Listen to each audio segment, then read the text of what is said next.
Je viens de croiser quelqu'un qui a peur que si on laissait plus les citoyens français des sujets à mettre au vote par référendum, eh bien il décide de rétablir la peine de mort. Alors c'est vrai que si les citoyens français pouvaient décider des sujets sur lesquels voter, quelque chose de très clivant comme la peine de mort pourrait voir le jour. Enfin, pourrait voir le jour, plutôt pourrait être mise au vote. Et avant le vote, il y aura des phases de débat où là, chacun va argumenter sérieusement et où le niveau d'information, de connaissance globale sur le sujet de la population va augmenter. Ce qui est intéressant aussi, c'est de regarder un pays comme la Suisse où les citoyens votent tous les 3 mois et peuvent décider de mettre au vote des sujets.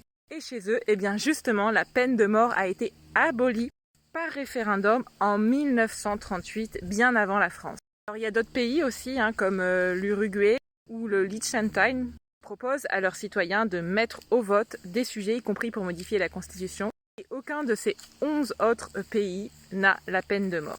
En Suisse, sur les plus de 400 initiatives citoyennes qu'elle a connues, une seule a proposé de rétablir la peine de mort et cela n'a pas abouti. Chez Solutions démocratiques que je vous invite à découvrir, on pense que le rétablissement de la peine de mort n'est pas un bon argument pour s'opposer à donner enfin aux citoyens français le contrôle de leur système politique.